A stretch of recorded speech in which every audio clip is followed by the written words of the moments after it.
Have you ever wondered what it feels like to hold the power of a star in your hands? Throughout human history, we've searched for ways to harness energy to control the forces of nature. But in the early 20th century, we stumbled upon something far beyond our wildest dreams. Something that would forever change the course of human civilization. The story of nuclear weapons isn't just about physics equations or military strategy. It's about human curiosity, ambition, and the moment we realized we had opened a door that could never truly be closed. In basements and laboratories across the world, brilliant minds worked to unlock the secrets hidden within the atom. What they found was both miraculous and terrifying. Think about this for a moment. A piece of uranium no bigger than a baseball contains enough potential energy to power New York City for years.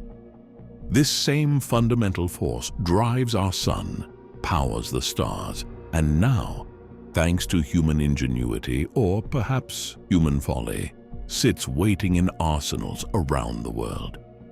We've built enough nuclear weapons to destroy our planet several times over. We've lost some in the depths of the ocean. We've even accidentally launched a manhole cover into space using their incredible power.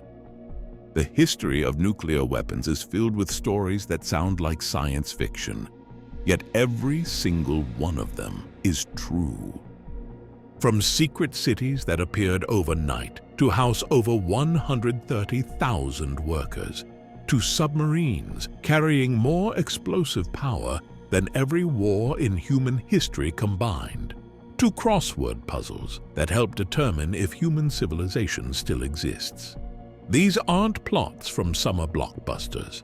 These are real stories, real events, and real decisions that shaped our world. Tonight, we'll take you on a journey through time, starting with a simple equation that changed everything: E equals mc squared. We'll explore how a group of scientists working in the shadow of World War II unlocked the fundamental forces of the universe. Some of them feared they might accidentally set the Earth's atmosphere on fire. Others worried they were handing humanity a power we weren't ready to control. They were about to embark on the most ambitious and secretive scientific project in human history. A project that would bring together the greatest minds of a generation, build cities that didn't officially exist, and ultimately unleash a force that would forever change what it means to wage war. So, let us begin our story in 1895, when Wilhelm Röntgen discovered X-rays and unknowingly took the first step toward splitting the atom. It was the beginning of a scientific revolution that would lead us to the most powerful force humans have ever controlled. A force that still shapes our world today, hidden away in silos, submarines, and secret bunkers, waiting and watching over a fragile peace built on the promise of mutually assured destruction. Let's discover how it all began. It all started in a Paris laboratory on February 26, 1896. Henri Becquerel was conducting systematic experiments on phosphorescence, carefully wrapping uranium salts in black paper along with photographic plates. When he developed the plates, he discovered they had been exposed despite being wrapped in light-proof paper. He had discovered radioactivity, though he didn't yet understand what he was seeing. This revolutionary discovery caught the attention of a brilliant young scientist named Marie Curie. In 1897, she began her doctoral research investigating this mysterious phenomenon. Working with her husband Pierre in a converted shed, she began processing tons of pitchblende ore to isolate two new radioactive elements, polonium and radium. The Curies didn't fully understand the dangers of radiation. Marie carried test tubes of radioactive isotopes in her pocket and stored them in her desk drawer, admiring their beautiful blue-green glow. Later, in 1905, Albert Einstein published a series of groundbreaking papers, including one that would later introduce the world to perhaps the most famous equation in history: E equals mc squared. This simple formula revealed something extraordinary. Mass and energy weren't separate things, but different forms of the same thing. A tiny amount of matter could theoretically be converted into an enormous amount of energy. But the real breakthrough came in 1932. James Chadwick discovered the neutron, a particle that could penetrate atomic nuclei. Scientists quickly realized they could use neutrons to probe the inner workings of atoms. In the following years, Enrico Fermi began systematically bombarding elements with neutrons, working his way up the periodic table. The most dramatic discovery came in late 1938. Otto Hahn and Fritz Strassmann were conducting precise experiments with uranium when they noticed something bizarre. When they bombarded uranium with neutrons, they found barium in the results. This made no sense according to the physics of the time. It was like throwing a pebble at a boulder and having it split into two rocks nearly the same size. Lisa Meitner and Otto Frisch, who had fled Nazi Germany, provided the crucial theoretical framework to understand this phenomenon. Through careful analysis and theoretical work, they explained how the uranium nucleus was splitting in two, releasing enormous amounts of energy in the process. They called it nuclear fission, and it changed everything. A uranium nucleus splitting released 200 million electron volts of energy. When compared to typical chemical reactions, this represented an unprecedented amount of energy from a single atomic event. The implications were staggering. Scientists calculated that a kilogram of uranium could release as much energy as 20,000 tons of TNT. The energy locked in a baseball-sized chunk of uranium could theoretically power New York City for years. But there was more. When uranium atoms split, they released additional neutrons.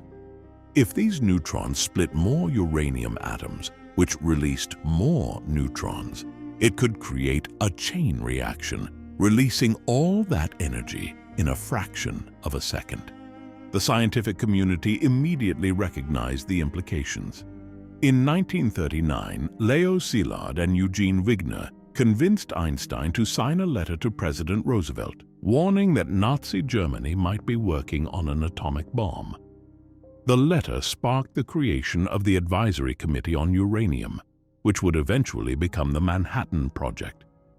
By 1942, scientists had learned enough to attempt the first controlled nuclear chain reaction. In a racket's court beneath the west stands of Stagg Field at the University of Chicago, Enrico Fermi and his team built Chicago Pile 1, a carefully structured pile of uranium and graphite blocks. On December 2, 1942, they slowly removed the control rods. The neutron counters clicked faster and faster as the chain reaction began, and humanity entered the nuclear age.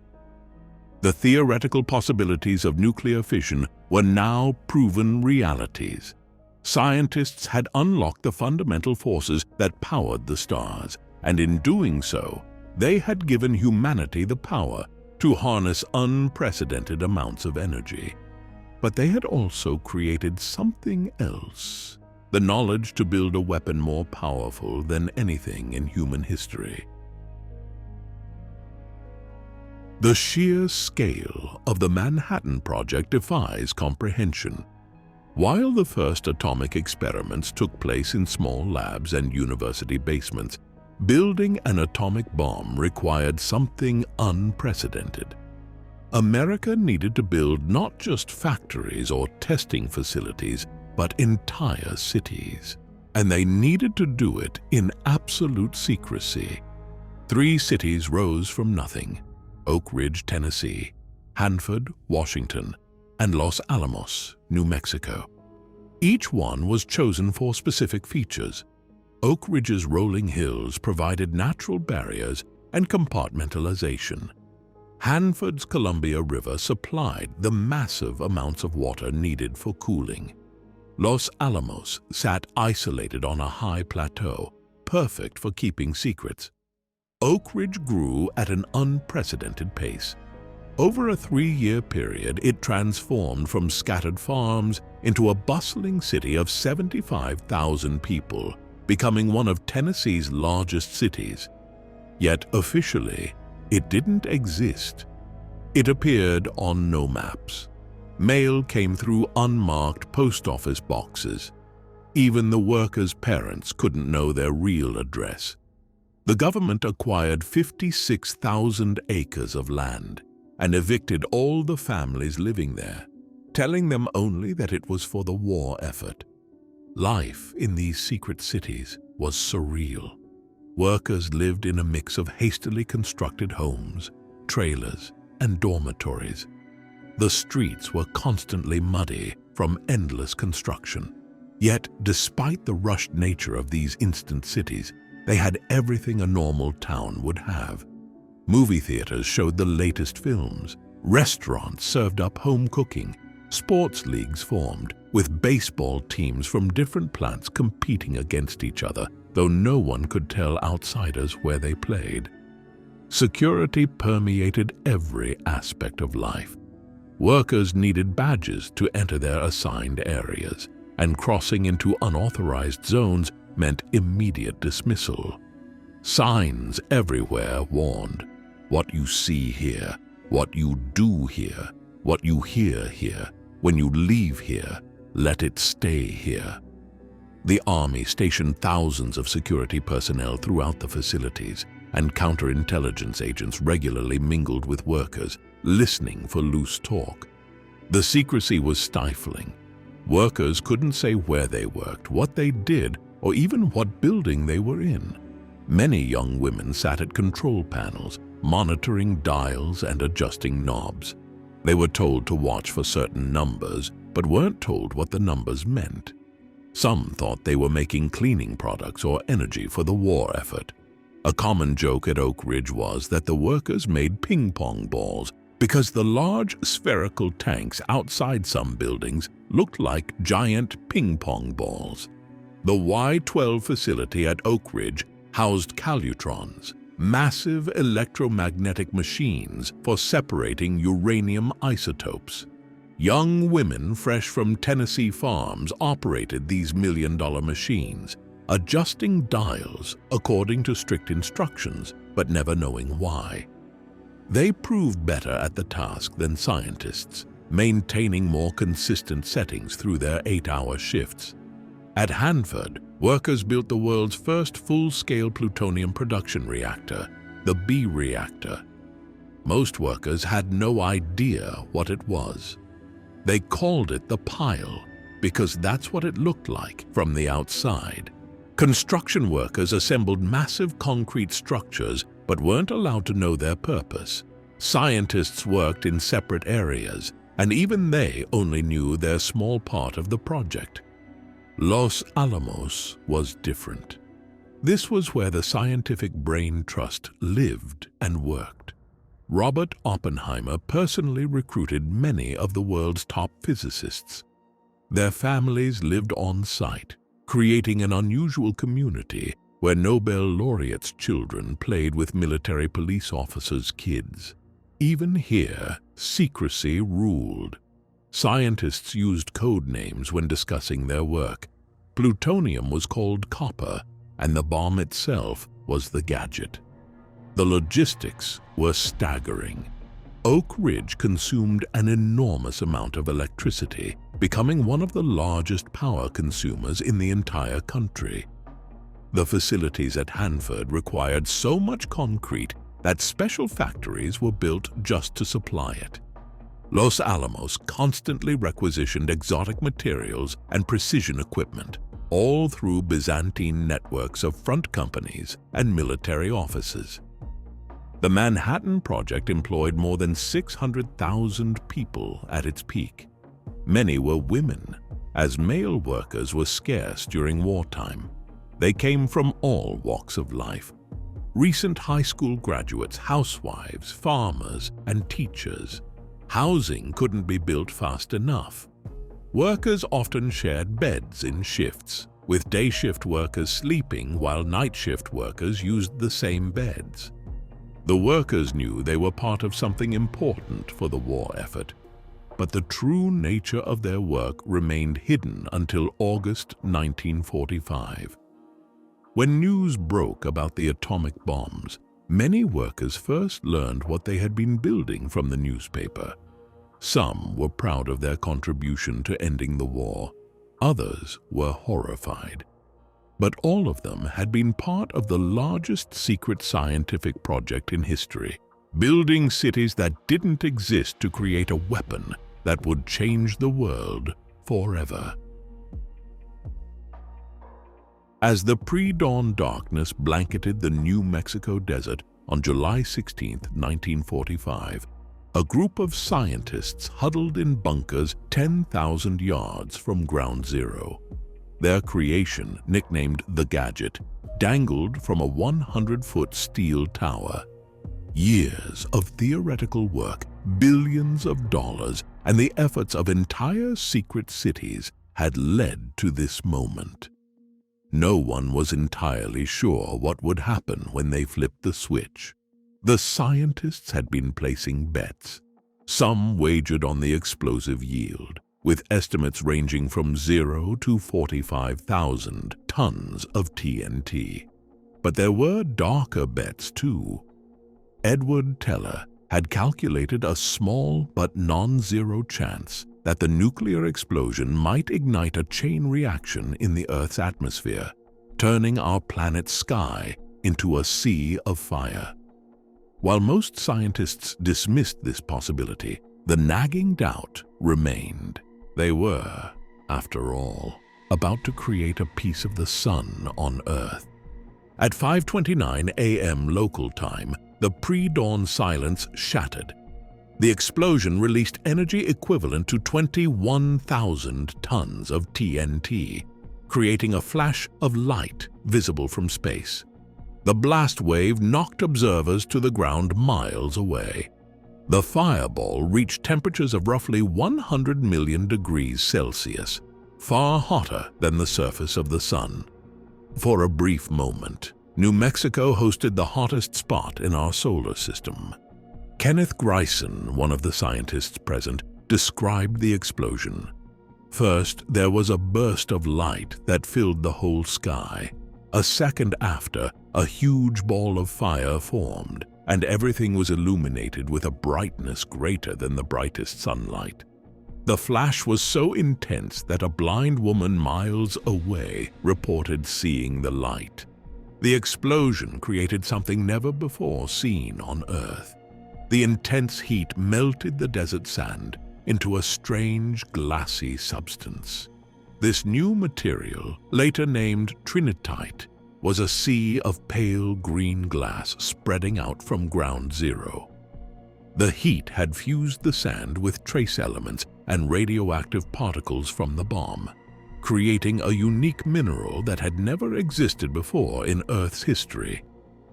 The mushroom cloud rose 7.5 miles into the atmosphere. The sight was so spectacular that military police had to restrain some of the scientists who, in their excitement, stood up from their protective trenches to get a better view. The cloud's shape would become an iconic symbol of the atomic age, but at that moment, it represented something new and terrifying. Isidore Rabi, watching from base camp, would later write, "We were lying there, very tense, in the early dawn, and there was just a momentary flash of light. And through that flash of light, we could see the mountains. Then we waited. The wait was for the blast wave. When it came, it was like nothing they had ever experienced." The pressure wave was so powerful that some feared it would trigger an earthquake. The test's success was bittersweet. J. Robert Oppenheimer, the project's scientific director, famously quoted the Bhagavad Gita, "Now I am become death, the destroyer of worlds." But his immediate recorded reaction was simpler. "It worked," he said quietly. The explosion left a crater 1,100 feet wide and 10 feet deep. The steel tower had completely vaporized. Nothing remained of it except for some fragments embedded in the trinitite. The blast wave broke windows 250 miles away, and the mushroom cloud was visible from airplanes flying over Texas. The cover story was that an ammunition dump had exploded. To explain the blinding flash and massive explosion, officials claimed a lightning strike had triggered the blast. Few believed this explanation, but in the context of wartime secrecy, questions went unasked. Scientists carefully monitored radiation levels as they collected data from ground zero.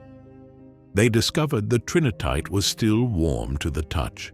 Some collected pieces as souvenirs, not fully understanding the dangers of radiation. Today, collecting trinitite is illegal, though some samples exist in museums and private collections. The Trinity test marked humanity's entry into the atomic age. Within weeks, 2 more bombs would detonate over Japan, but they would be different. The Trinity device used plutonium and an implosion design, like the bomb later dropped on Nagasaki. The Hiroshima bomb, using uranium and a simpler design, would be deployed without testing. The scientists were confident enough in its basic design that they didn't need a test, saving their precious uranium for the actual weapon. The success of Trinity set in motion a chain of events that would reshape global politics, warfare, and human civilization itself. The scientists who watched the explosion that morning knew they had crossed a threshold.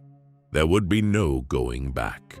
Humanity now possessed the power to destroy itself, and the weight of that knowledge would hang over the world for generations to come.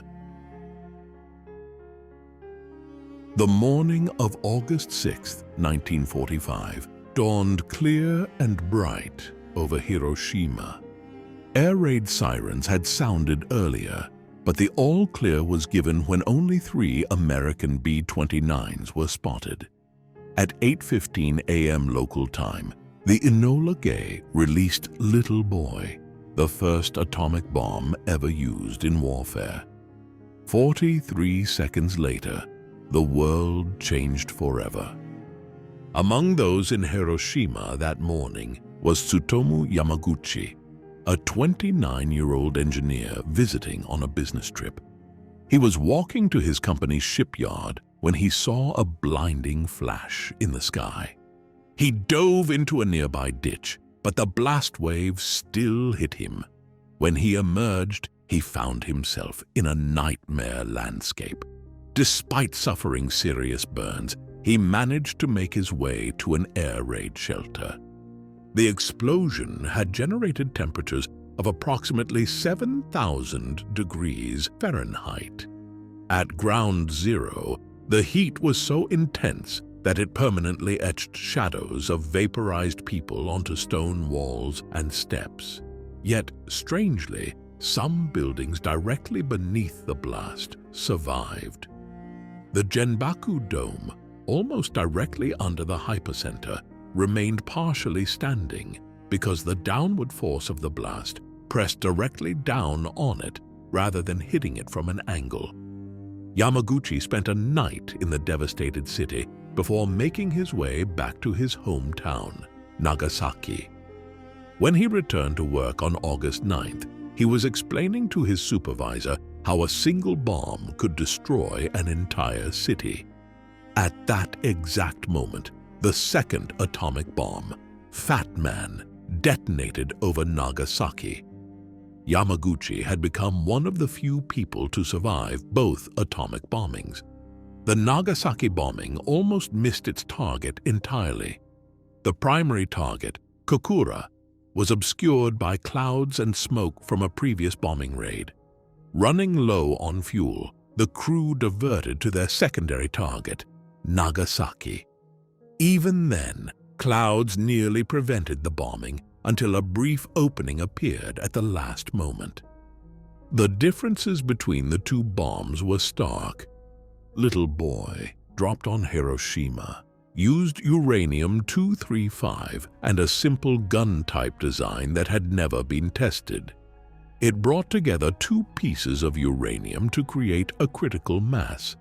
Fat Man, used in Nagasaki, contained plutonium and used the more complex implosion design proven at Trinity. Despite being more powerful, Nagasaki's hilly terrain confined the blast, leading to fewer immediate casualties than Hiroshima. The survival stories defy belief. Izo Nomura survived despite being only 560 feet from ground zero in Hiroshima. He was in the basement of a reinforced concrete building, which protected him from the initial blast. The building's ruins then shielded him from the firestorm that followed. He would live to be 84 years old. Perhaps most remarkably, some victims survived because they were closer to the blast. Those directly beneath the explosion experienced a downward-focused pressure wave, while those further out were hit by both the blast wave and intense heat from the side. This created a bizarre situation where distance from ground zero didn't always correlate with survival chances. The aftermath brought new horrors. Survivors began experiencing mysterious symptoms. Their hair fell out, purple spots appeared on their skin, and they suffered from what would later be recognized as radiation sickness. Doctors were baffled, having never seen these symptoms before. Some believed the conditions were contagious and initially isolated the victims. The black rain that fell after both bombings was radioactive. People desperate for water in the aftermath of the explosions caught and drank the rain, not knowing it was contaminated. Others suffered radiation exposure while searching for survivors in the rubble.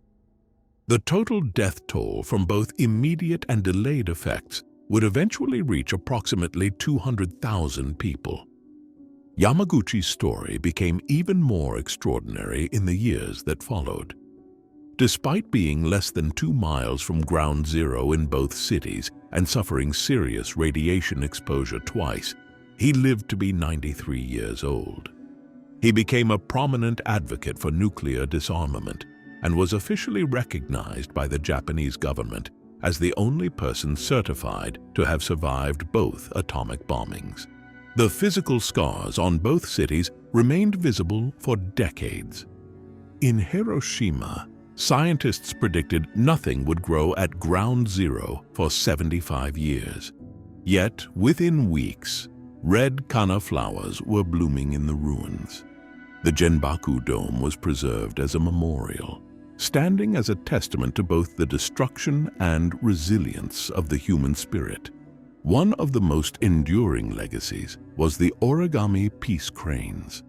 Sadako Sasaki, exposed to radiation as a 2-year-old in Hiroshima, developed leukemia 10 years later. Following a Japanese tradition that folding 1,000 paper cranes would grant a wish, she began folding cranes from her hospital bed, hoping for recovery. Though she didn't survive, her story inspired a global symbol of peace and nuclear disarmament. The bombings of Hiroshima and Nagasaki marked the first and, so far, only use of nuclear weapons in warfare. The survivors, known as hibakusha, became living testimonies to the devastating power of atomic weapons. Their stories, including the miraculous survival of Tsutomu Yamaguchi, serve as powerful reminders of both humanity's capacity for destruction and our remarkable resilience in the face of unprecedented devastation. When World War II ended, America believed it held a monopoly on the atomic bomb. Military planners estimated it would take the Soviets until 1960 to develop their own nuclear weapons. They were wrong. The Soviets had been working on the bomb even before Hiroshima, aided by one of the most successful espionage operations in history. Klaus Fuchs, a German-born British scientist, worked at Los Alamos during the Manhattan Project. Brilliant and trusted, he had access to the most sensitive details of both the uranium and plutonium bombs. What his colleagues didn't know was that he was passing crucial information about the bomb's design to Soviet intelligence through intermediaries. But Fuchs wasn't alone. Ted Hall, the youngest physicist at Los Alamos, also shared secrets with the Soviets. He was just 19 years old when he began spying, motivated by a fear that an American monopoly on nuclear weapons would lead to nuclear war. Most remarkably, though the FBI later uncovered his activities, they lacked sufficient evidence that could be presented in court without compromising crucial intelligence operations. Perhaps the most unexpected Soviet spy was George Koval, who posed as a U.S. Army health physics officer. Born in Iowa to Russian parents, Koval had spent years in the Soviet Union before returning to America as a deep-cover agent. He gained access to both Oak Ridge and Hanford, providing crucial information about plutonium production. His cover was so perfect that his true role wouldn't be discovered for decades. The Soviets called their bomb project First Main Directorate, led by Lavrenti Beria, the feared head of the Soviet secret police. The project's scientific leader was Igor Kurchatov, known as the Beard for his distinctive facial hair. Unlike the American project, which had to figure everything out from scratch, the Soviets had a roadmap thanks to their spies. They built their own secret cities, including one known only as Arzama 16, a closed city that didn't appear on any maps. The scientists lived in relatively luxurious conditions by Soviet standards, with special food rations and comfortable housing. But they also worked under intense pressure. Stalin wanted a bomb, and Beria was known for sending failed scientists to labor camps. The Soviet scientists faced unique challenges. They lacked America's industrial capacity, so they had to improvise. When they couldn't produce pure enough graphite for their reactors, they developed a different process using heavy water. When precision machinery wasn't available, they found ways to make do with less accurate equipment. Success came faster than anyone in the West expected. On August 29, 1949, at a test site in Kazakhstan, the Soviets detonated their first atomic bomb. Nicknamed First Lightning by the Soviets and Joe 1 by the Americans, after Joseph Stalin. The design was almost identical to the American plutonium bomb, thanks to the stolen plans. The Americans discovered the test through a remarkable feat of scientific detective work. The Air Force had been running a secret program called Project Ashcan, where WB-29 weather reconnaissance aircraft collected air samples in paper filters to detect radiation. A plane flying between Japan and Alaska picked up unusual radioactive isotopes. Analysis of the particles confirmed they could only have come from a nuclear explosion. When President Truman announced to the world that the Soviets had the bomb, it sent shockwaves through American society. The nuclear monopoly had lasted just 4 years. The atomic age had entered a new phase. The arms race between two superpowers had begun.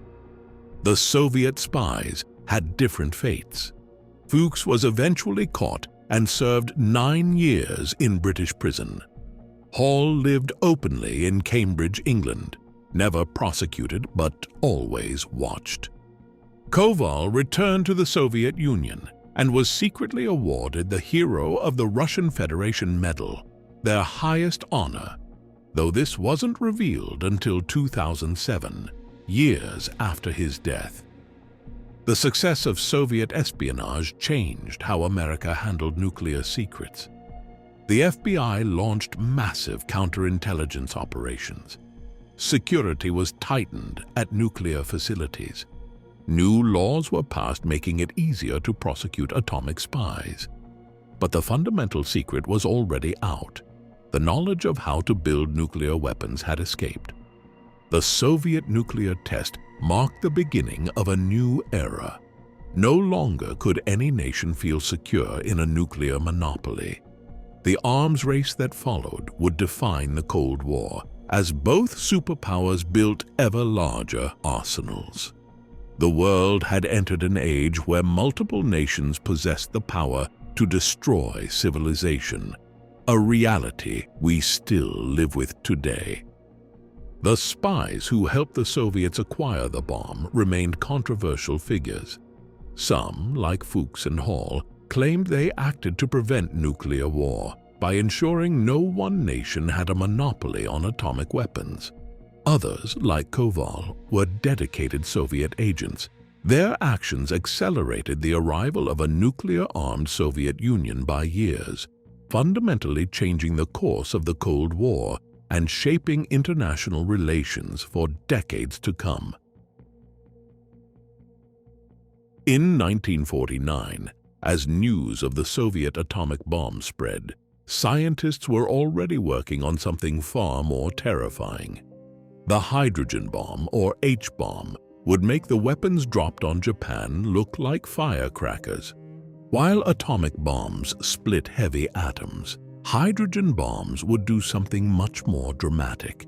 They would force atoms to combine, the same process that powers the sun itself. Edward Teller, often called the father of the hydrogen bomb, had been obsessing over the concept since 1942. During the Manhattan Project, while other scientists focused on the atomic bomb, Teller kept pushing for research into fusion weapons. His colleagues nicknamed this theoretical weapon the Super, and many, including Robert Oppenheimer, thought it was impossible. The challenge was enormous. To trigger nuclear fusion, you needed temperatures of millions of degrees. The only way to create such temperatures on Earth was with an atomic bomb. Teller's initial design called for using an atomic bomb to compress and heat a tube of liquid deuterium, a heavy form of hydrogen. But the calculations showed this wouldn't work. The fuel would blow apart before it could fuse. The breakthrough came from Stanislaw Ulam, a mathematician who proposed a radical solution. Instead of trying to heat the fusion fuel directly, why not use the atomic bomb's X-rays? These would compress the fusion fuel from all sides before it could scatter. When Ulam shared this idea with Teller, the physicist immediately saw how to make it work. The result became known as the Teller-Ulam design, and it remains the basis for all modern thermonuclear weapons. On November 1, 1952, the United States tested the first hydrogen bomb, codenamed Ivy Mike, at Eniwetok Atoll in the Pacific. The device was enormous, weighing 82 tons and standing 20 feet tall. It wasn't a deliverable weapon, but a proof of concept, using liquid deuterium that had to be kept super cold.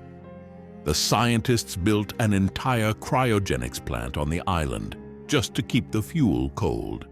The results exceeded everyone's expectations. The explosion yielded 10.4 megatons, roughly 700 times more powerful than the Hiroshima bomb. The fireball was 3 miles wide. The mushroom cloud reached a height of 57,000 feet in just 90 seconds and eventually topped out at 135,000 feet, reaching into the stratosphere. The explosion completely vaporized Elugulab Island, leaving nothing but a crater 164 feet deep and 6,240 feet wide. The blast was so powerful it created a new phenomenon, the double mushroom cloud. The first cloud formed at 15,000 feet, while a second mushroom sprouted at 100,000 feet. The explosion created a crater so large that if you placed it in Washington, D.C., it would engulf the entire National Mall from the Capitol to the Lincoln Memorial. But Ivy Mike was just the beginning.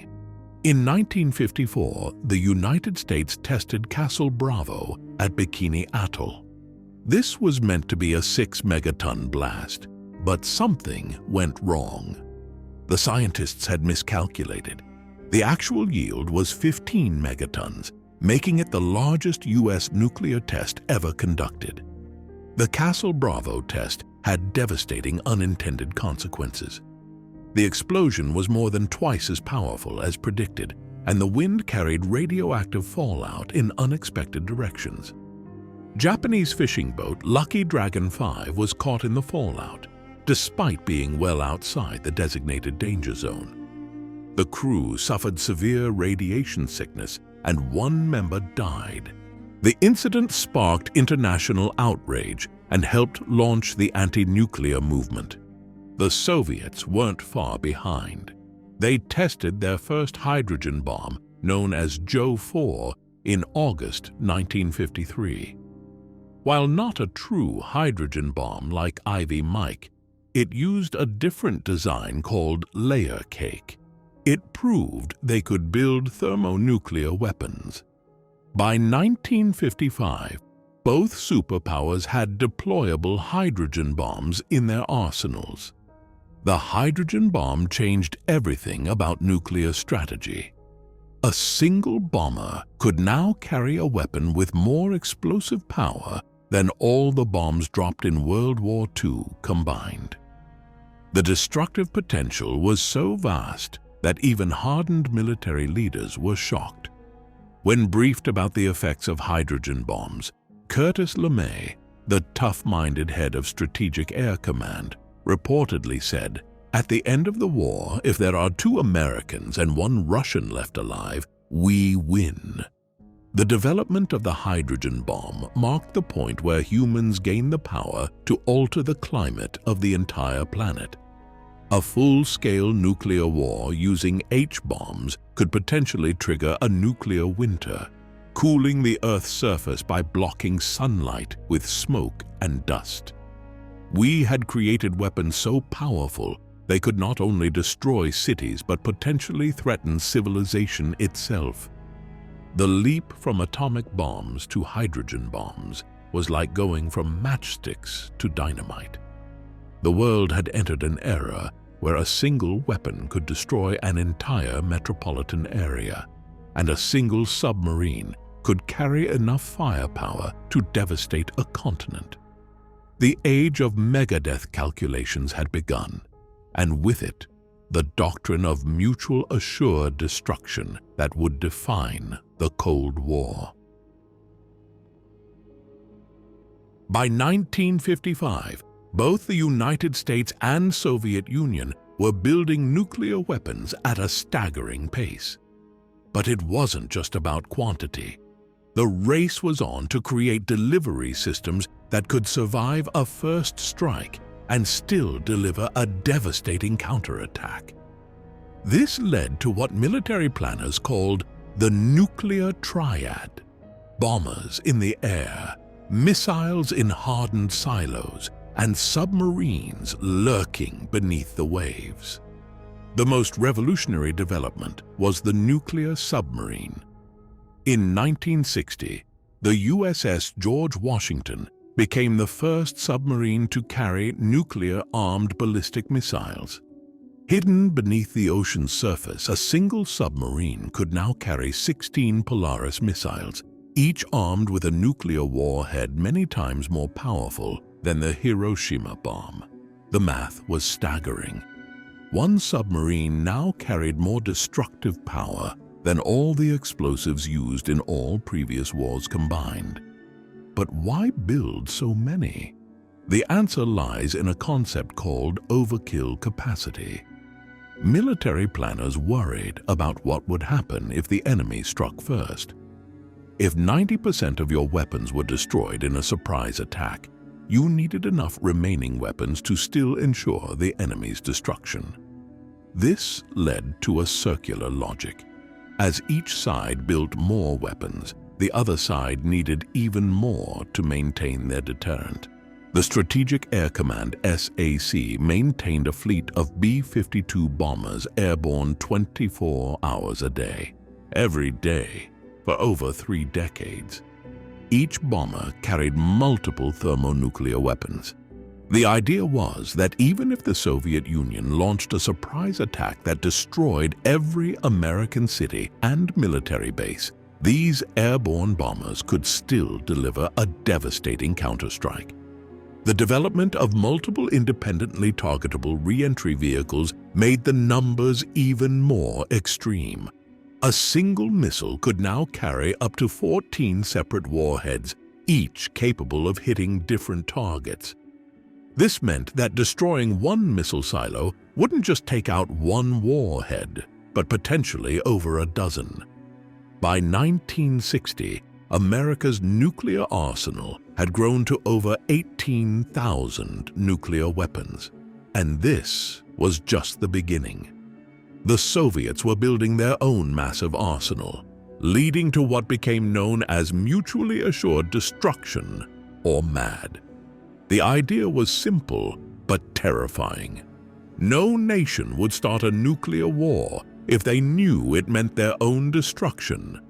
The submarines became the ultimate deterrent.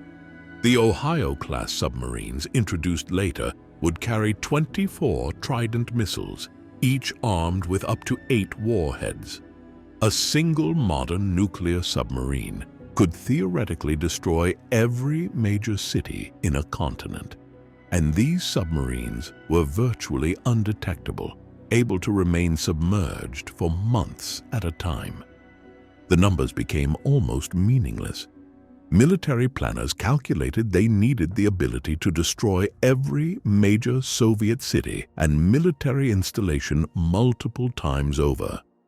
This led to what became known as overkill capacity, the ability to destroy your enemy several times over.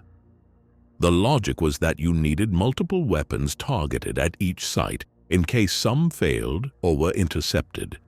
The cost was astronomical. By 1960, the US was spending about $40 billion per year in today's dollars just on nuclear weapons and their delivery systems. This didn't include the cost of conventional military forces or the vast infrastructure needed to support the nuclear arsenal. The weapons themselves became more sophisticated. The W-88 warhead, developed later, could deliver a 475 kiloton blast in a package just 5.2 feet long and 2.5 feet in diameter. For comparison, that's about 30 times more powerful than the Hiroshima bomb in a package small enough to fit in the back of a pickup truck. Both superpowers developed automated systems to ensure retaliation, even if their leadership was wiped out. The Soviets created the dead hand system, while the Americans maintained the looking glass airborne command posts. The idea was that even if a surprise attack decapitated a nation's leadership, automated systems would ensure retaliation. The buildup created bizarre situations. Military planners discovered they had so many nuclear weapons that they were running out of targets. They began designating multiple weapons for each target, creating what became known as the damage expectancy calculation. How many weapons needed to be aimed at a target to ensure its destruction even if some missed or failed.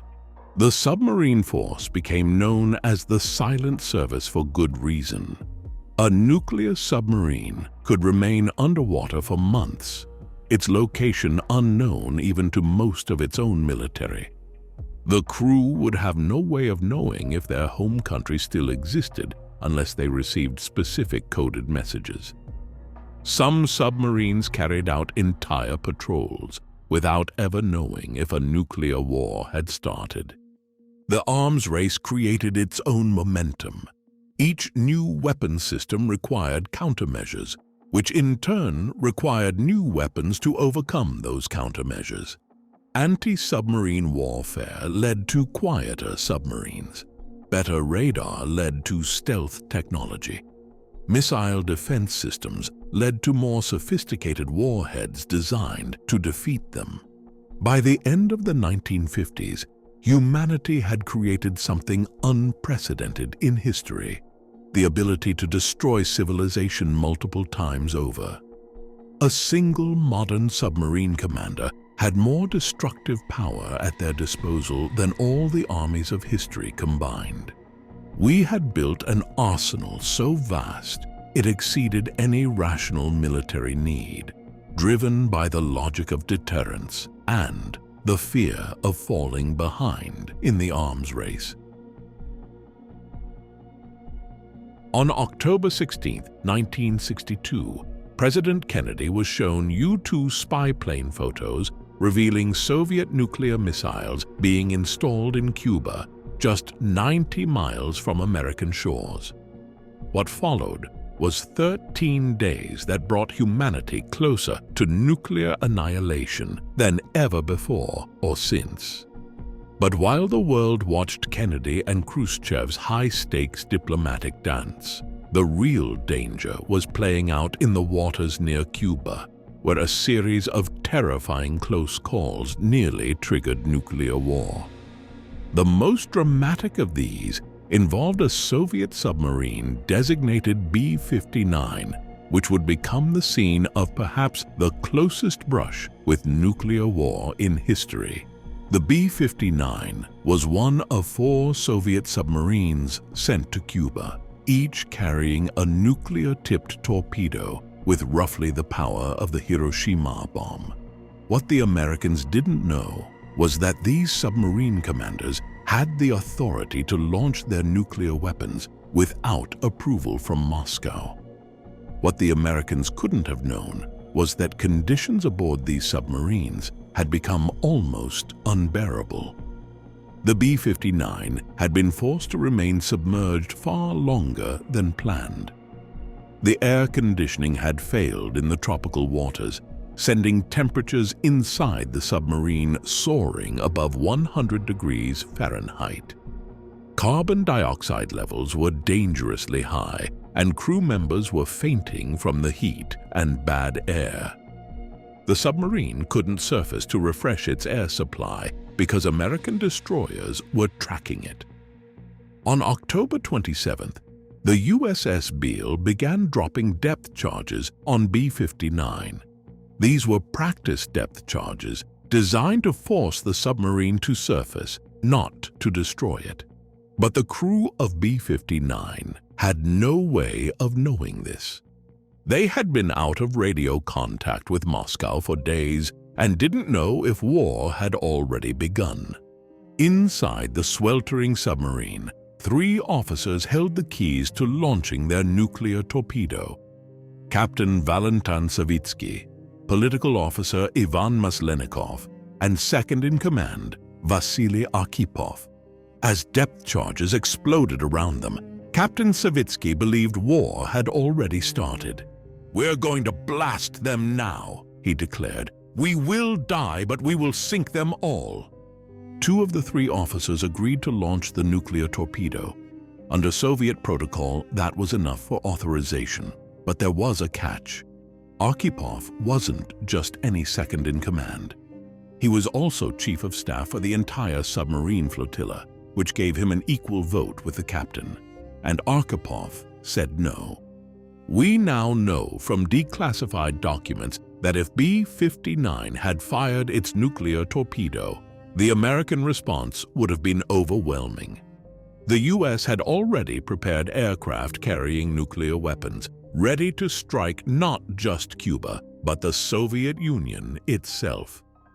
The Soviet Union had given field commanders in Cuba authority to use tactical nuclear weapons if invaded.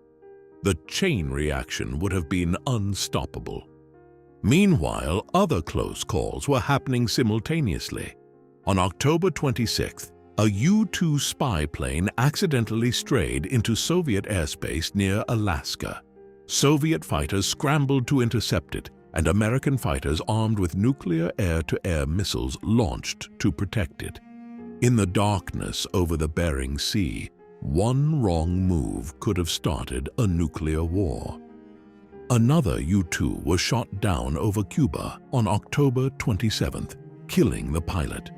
Kennedy's advisors almost unanimously urged him to retaliate, but he held back, realizing that escalation could quickly spiral out of control.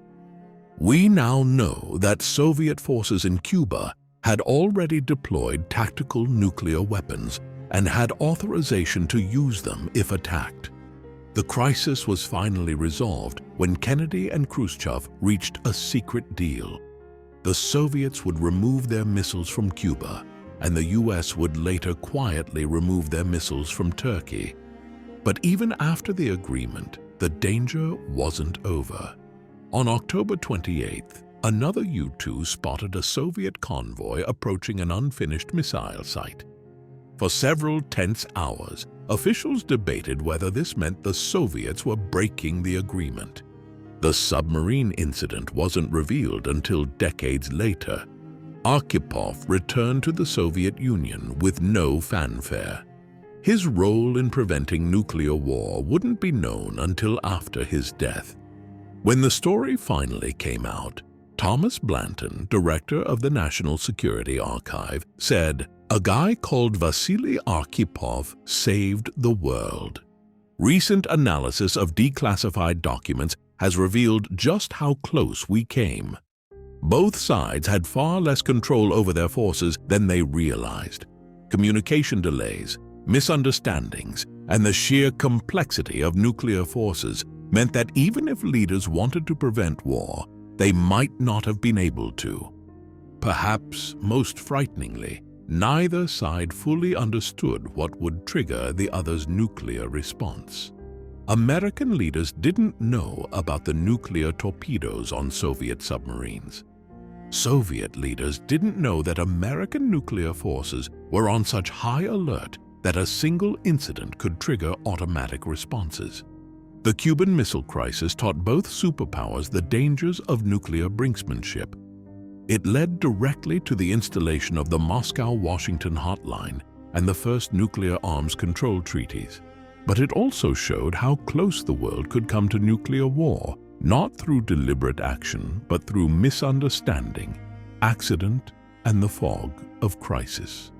In the end, humanity's survival may have depended less on the wisdom of leaders than on the cool judgment of a single submarine officer making a decision in the stifling heat of a submerged submarine with depth charges exploding around him. The military calls them broken arrows, accidents involving nuclear weapons. But what most people don't know is that we've actually lost nuclear weapons, some of which have never been found. Since 1950, there have been at least 32 documented broken arrow incidents involving American nuclear weapons alone. The real number may be higher. Perhaps the most terrifying incident occurred on January 24, 1961, when a B-52 bomber broke apart over Goldsboro, North Carolina. As the plane disintegrated, it dropped 2 Mark 39 hydrogen bombs, each carrying a yield of 3.8 megatons, approximately 250 times more powerful than the Hiroshima bomb. One of the bombs went through all its arming steps except one. When recovered, investigators made a chilling discovery. The single switch that prevented detonation was found to be faulty. As Secretary of Defense Robert McNamara later admitted, by the slightest margin of chance, literally the failure of 2 wires to cross, a nuclear explosion was averted. the second Goldsboro bomb plunged deep into a swampy field at an estimated 700 miles per hour. The military excavated the area to a depth of 50 feet, but couldn't recover the entire weapon. To this day, parts of that hydrogen bomb remain buried in North Carolina soil. The Air Force purchased an easement on the land, requiring permission to dig in the area. But Goldsboro wasn't unique. In 1958, a B-47 bomber accidentally dropped a nuclear weapon into the waters off Tybee Island, Georgia. The bomb, believed to contain 400 pounds of conventional high explosives and highly enriched uranium, has never been found, despite multiple search attempts. The military maintains the bomb was a complete weapon, but without its plutonium core, though some researchers dispute this claim. One of the most complicated recovery operations followed a 1966 collision between a B-52 and a refueling tanker over Palomares, Spain. 4 hydrogen bombs fell from the broken bomber. 2 detonated their conventional explosives upon impact, contaminating 2 square kilometers with plutonium. 1 bomb landed relatively intact. The 4th bomb splashed into the Mediterranean Sea. The search for the missing Palomares bomb became one of the largest recovery operations in military history. The Navy deployed submarines, ships, and diving teams. After nearly 3 months, they found the bomb 2,900 feet deep on the ocean floor. The incident caused a diplomatic crisis with Spain and required a massive decontamination effort that continues to affect the region today. In 1968, a B-52 crashed near Thule Air Base in Greenland, carrying 4 hydrogen bombs. The conventional explosives in the bombs detonated, spreading radioactive contamination across the ice. While most of the weapon's components were recovered, the military admits that at least 1 bomb's plutonium core was never found. Perhaps most alarming are the weapons lost during the Cold War's early years. In 1956, a B-47 bomber disappeared over the Mediterranean Sea while carrying 2 nuclear weapon cores. Neither the plane, crew, nor weapons were ever found. The military classified these incidents under names like empty quiver, missing weapons, and bent spear, significant incidents. Some losses weren't accidents. In 1965, an A-4E Skyhawk fighter carrying a 1-megaton hydrogen bomb rolled off the aircraft carrier USS Ticonderoga and sank in the Pacific Ocean. The Navy didn't admit to losing the weapon until 1989. The bomb remains 16,000 feet below the surface, roughly 80 miles from Japan's Ryukyu Islands. The Soviet Union also lost nuclear weapons, though exact numbers are unknown. One confirmed incident occurred in 1986 when a Soviet Yankee-class submarine suffered a missile explosion and sank 600 miles east of Bermuda. The submarine carried 16 nuclear-tipped ballistic missiles and 2 nuclear torpedoes. While the submarine was later partially salvaged, some nuclear materials likely remain on the ocean floor. These incidents led to major changes in nuclear weapons handling. Modern weapons have multiple redundant safety systems, including permissive action links that require special codes for detonation. They're designed to be impossible to detonate accidentally, even if dropped or burned. Yet questions remain about the long-term consequences of lost nuclear weapons. Most experts believe underwater weapons pose little immediate environmental threat, as their uranium and plutonium components are contained in relatively stable forms. However, the casings will eventually corrode, potentially releasing radioactive materials into the environment. The military maintains a special group, the Defense Nuclear Surety Inspection Team, responsible for responding to nuclear weapons accidents. They have detailed plans for every conceivable scenario, from recovering weapons in deep water to handling partially detonated devices. Today, the exact number of lost nuclear weapons remains classified. While some accidents have been declassified, others likely remain secret. The U.S. government acknowledges losing 11 nuclear weapons that were never recovered. However, independent researchers suggest the true number could be higher, pointing to classified incidents and inconsistencies in official records. The story of lost nuclear weapons serves as a sobering reminder of the risks inherent in maintaining nuclear arsenals. Every transport, every deployment, every routine maintenance operation carries the potential for accidents. While modern safety systems make accidental detonation extremely unlikely, the fact remains. Somewhere out there, nuclear weapons lie lost, waiting to be found, or perhaps, hopefully, to be forgotten by time. In 1957, someone at the Atomic Energy Commission had what seemed like a brilliant idea. Why not use nuclear weapons for peaceful construction projects?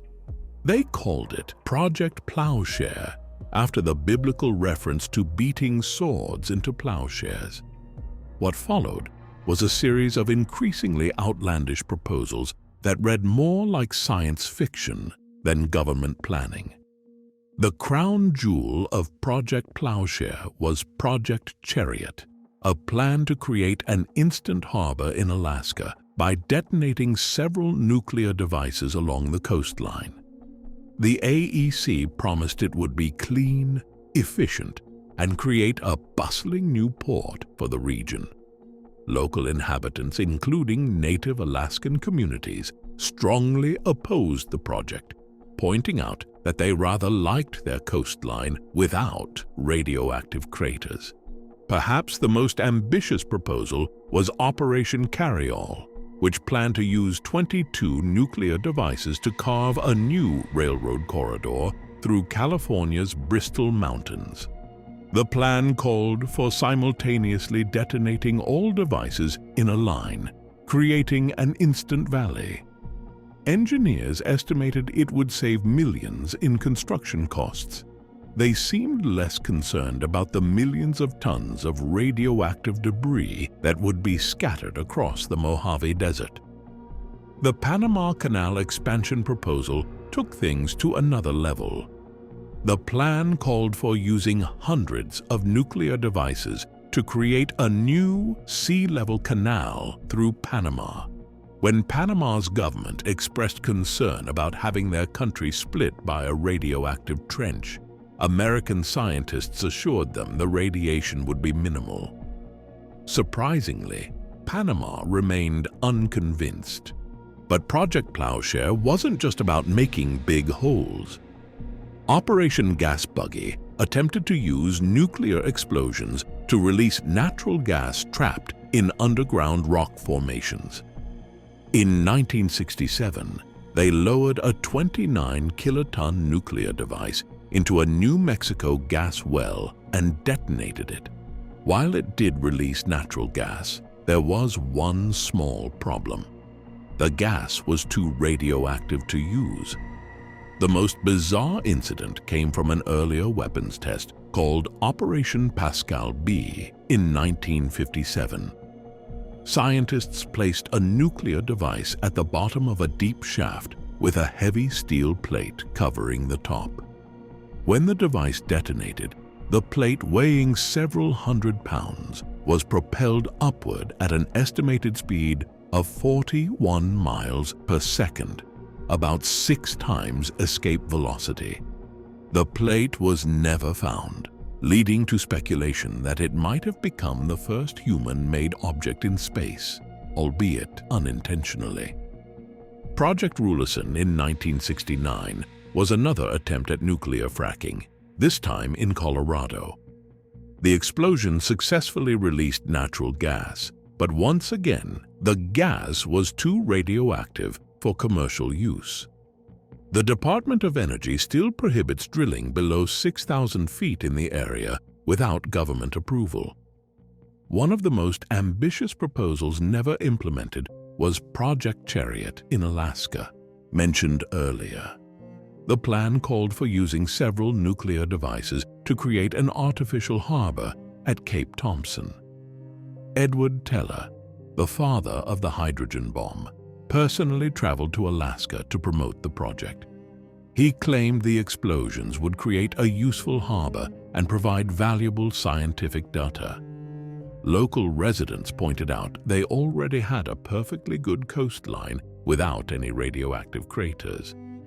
Not all the projects involved massive explosions. Scientists proposed using nuclear explosions to create underground water storage, extract oil from shale, and even create new elements. The fact that most of these storage caverns would be radioactive was apparently considered a minor detail. The program conducted 27 nuclear test explosions before finally ending in 1977. The tests proved that yes, nuclear explosions could move a lot of Earth very quickly.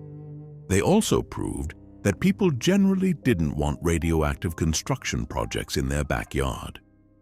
One lasting legacy of Project Plowshare was the development of cleaner nuclear devices.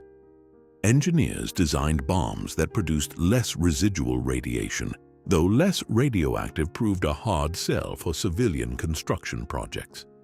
They also developed better understanding of underground explosions, knowledge that would later prove valuable for detecting nuclear tests by other nations. The entire program cost about $770 million in today's dollars and left behind several radioactive test sites that remain restricted today. The Department of Energy still monitors some Plowshare sites for radioactive contamination. The program's ambitious goals of nuclear earth-moving were never realized, though it did succeed in proving conclusively that nuclear explosions make poor construction tools. Perhaps the most telling legacy of Project Plowshare is the collection of environmental impact studies it spawned. Scientists learned valuable lessons about how nuclear explosions affect groundwater, soil, and biological systems. These lessons proved useful, though not in the way originally intended. Instead of helping to plan future nuclear construction projects, they helped people understand why such projects were a bad idea in the first place. The story of Project Plowshare serves as a reminder of both the optimism and the naivety of the early atomic age. It was a time when some scientists genuinely believed nuclear explosions could be tamed for peaceful purposes, and when the government seriously considered using hydrogen bombs for civil engineering. Today, the project's studies sit in archives, a testament to an era when anything seemed possible with enough nuclear explosives. On October 30th, 1961, a modified Soviet Tu-95 bomber took off carrying the largest nuclear device ever created. Officially designated RDS-220, but known as Tsar Bomba or King of Bombs, this massive thermonuclear device weighed 27 tons and was so large the bomber had to be specially modified just to carry it. Even then, they couldn't close the bomb bay doors. The original design called for a 100 megaton yield, but the designers reduced it to only 50 megatons by replacing the uranium tamper with lead. This wasn't done out of humanitarian concerns. The scientists calculated that a 100 megaton blast would likely have endangered the bomber and its crew, even at the planned release distance. At precisely 11:32 a.m., the bomber dropped Tsar Bomba over Novaya Zemlya, a remote archipelago in the Russian Arctic. The bomb was slowed by a massive parachute, giving the bomber precious time to fly approximately 28 miles away from ground zero. It wasn't nearly far enough. The flash of the detonation was visible from almost 1,000 kilometers away. The blast was so powerful, it created a fireball nearly 5 miles wide. People who saw it reported that the fireball appeared brighter than the sun, even at great distances. The thermal radiation was capable of causing third-degree burns at 100 kilometers away. The mushroom cloud broke through the troposphere and soared into the stratosphere, eventually reaching an altitude of 40 miles. The top of the cloud was more than 7 times the height of Mount Everest. The mushroom cloud's cap was 60 miles wide, meaning that if centered over London, it would have covered most of southern England. The shock wave from the blast circled the Earth 3 times, each pass detected by monitoring stations thousands of miles away. The blast wave obliterated a small village 55 kilometers from ground zero, and wooden buildings were destroyed up to 200 kilometers away. The explosion registered on seismographs around the world. The flash of light was so bright that it was visible despite cloudy skies 1,000 kilometers away. One observer described it as a blinding white flash, followed by a heat wave that was felt hundreds of kilometers from ground zero. Windows were broken at distances of up to 900 kilometers. The power of Tsar Bomba staggers the imagination. Its yield of 50 megatons was equivalent to about 3,333 times the power of the Hiroshima bomb. The blast was more powerful than all the explosives used in World War II combined, multiplied by a factor of 10. The energy released was approximately 1.4% of the energy output of the Sun for the same period. The testing site on Novaya Zemlya was forever changed. The blast created a crater formation despite the device being detonated in the air. The ground surface at ground zero was vaporized, then became a glass-like material when it cooled. The blast wave cleared the island of all vegetation and leveled every structure within the test range. The crew of the bomber had only a 50% chance of survival, according to later estimates. The pilot, Andrei Dunovtsev, reported that even at their supposedly safe distance, the bomber was caught in the shock wave and dropped nearly a kilometer in altitude before the crew could regain control. The explosion generated an electromagnetic pulse that damaged Soviet monitoring equipment, making it difficult to gather data about the test. Some of the instruments were simply overwhelmed by readings that went far beyond their maximum scales. The Soviet scientists had underestimated the power of their own creation. Perhaps most remarkably, this was a tamed version of the bomb. The original design would have produced almost twice the yield and created far more radioactive fallout. The lead tamper used in place of uranium reduced the yield by 50%, but also reduced the fallout by 97%. Even so, traces of radioactive debris were detected around the world. The test had immediate political ramifications.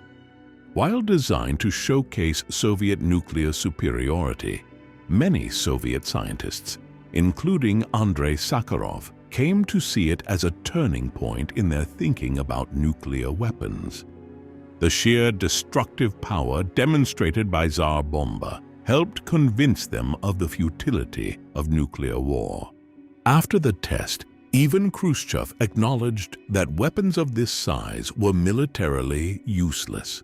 They were too big to be delivered effectively, too powerful to be used near any military objective, and so destructive that their use would endanger the country that deployed them.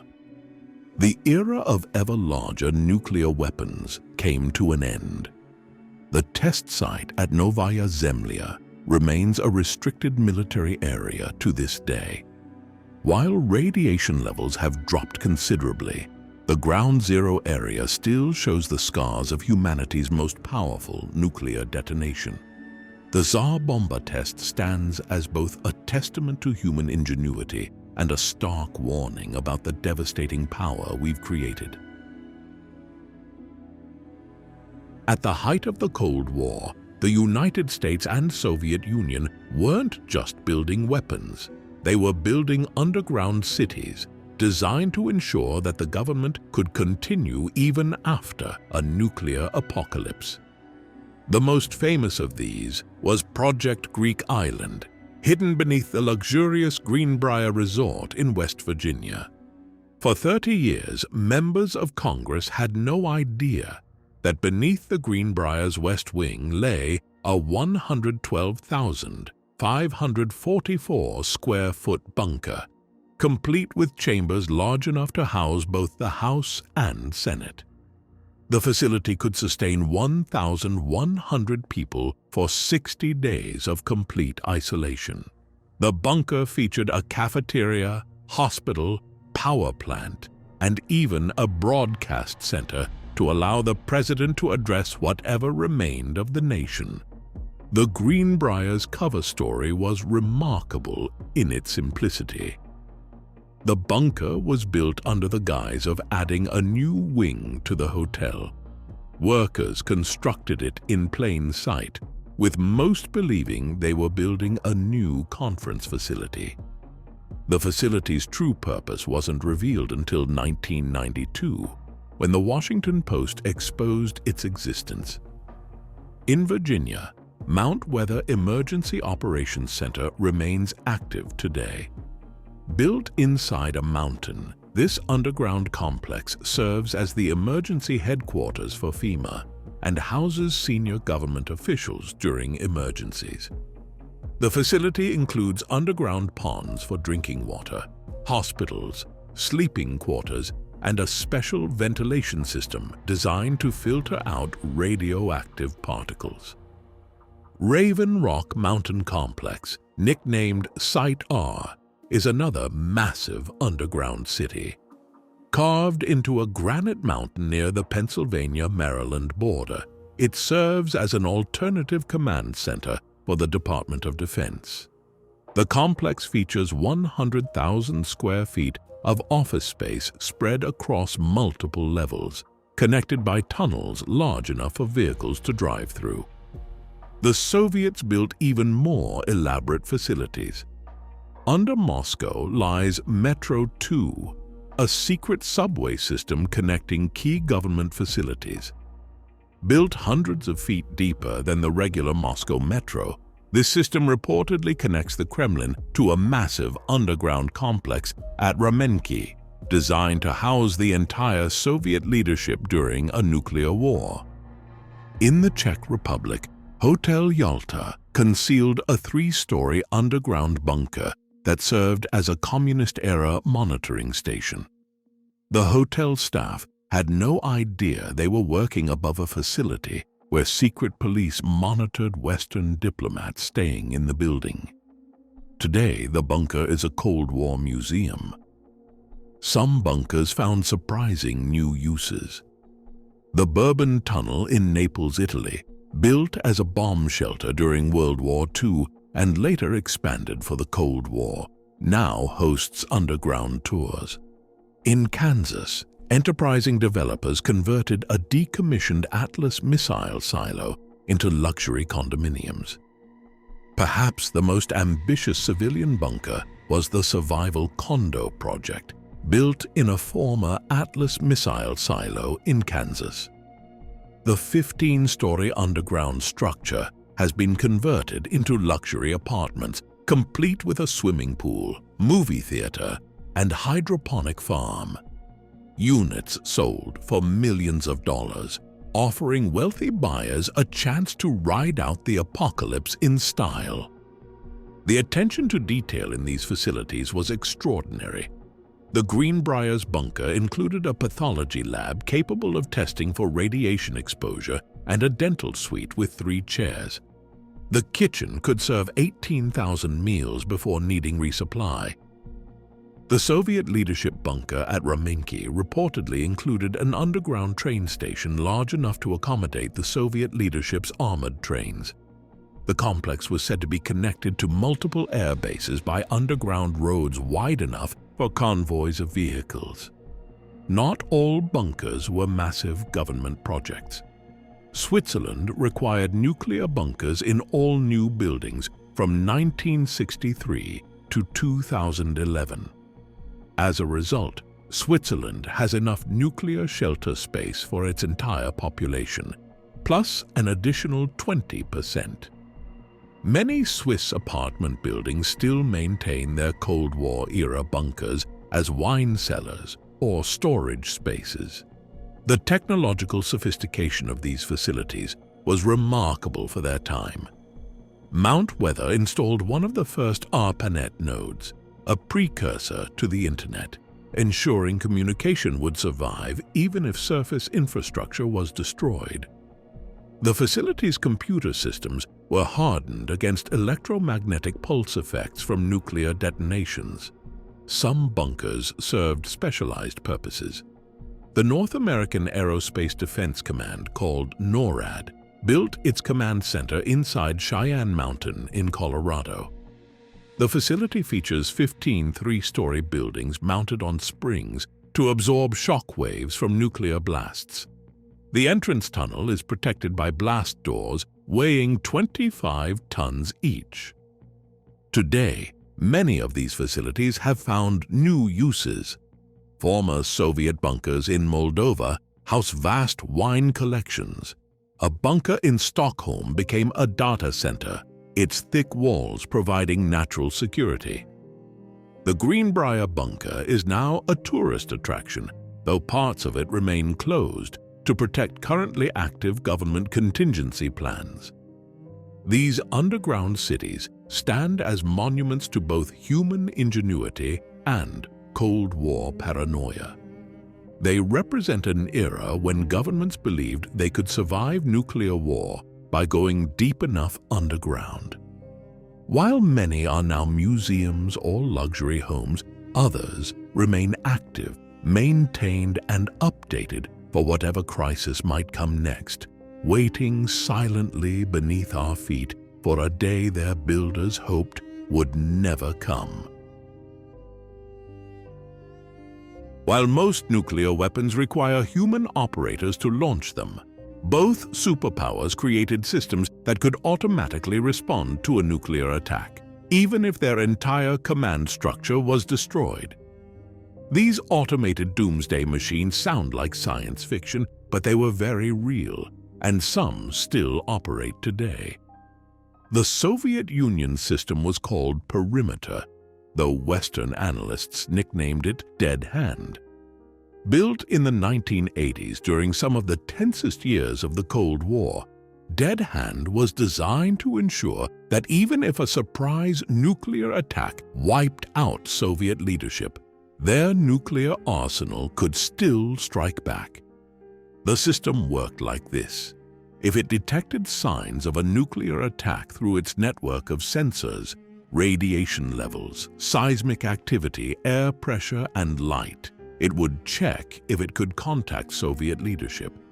If it couldn't reach anyone in command, Dead Hand would transfer launch authority to lower-level military officials in underground bunkers.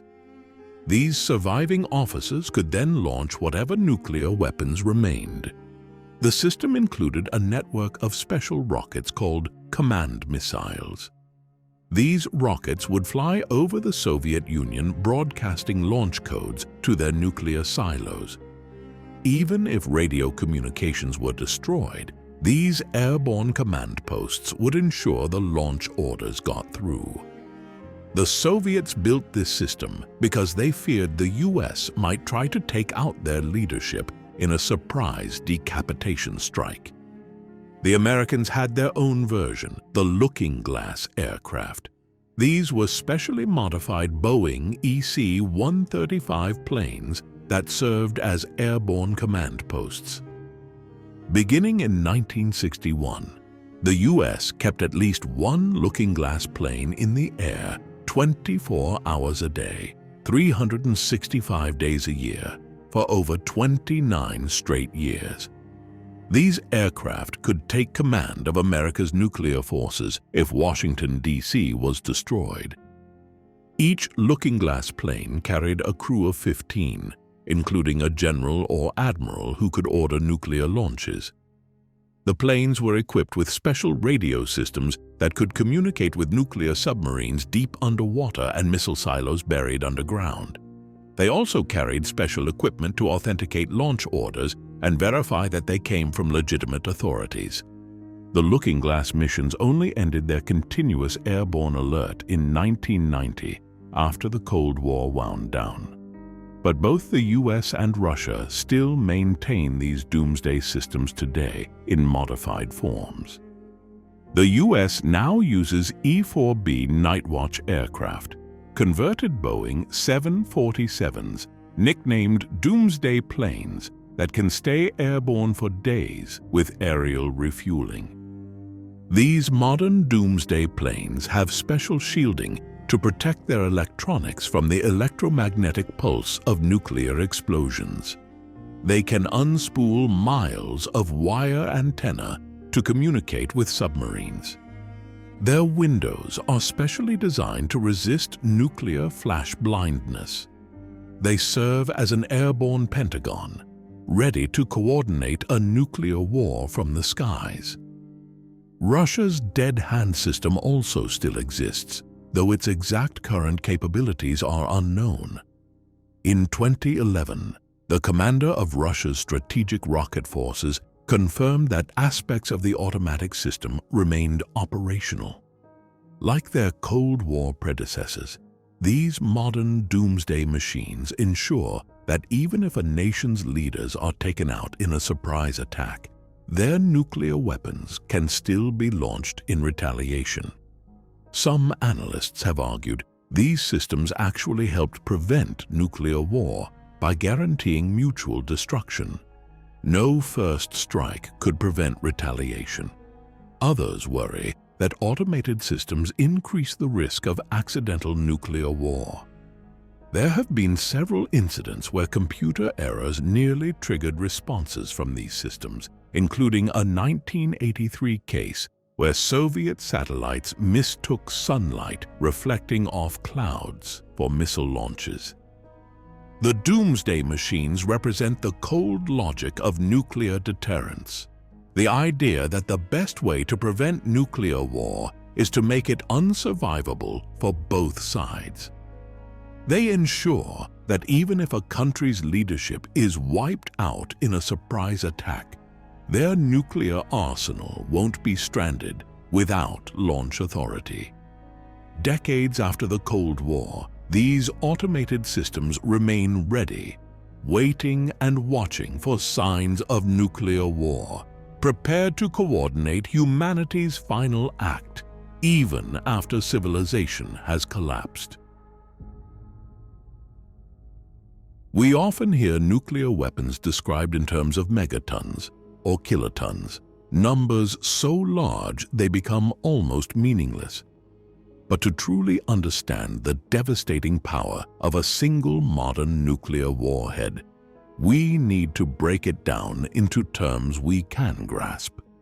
Let's take the W-88 warhead, currently deployed on US nuclear submarines.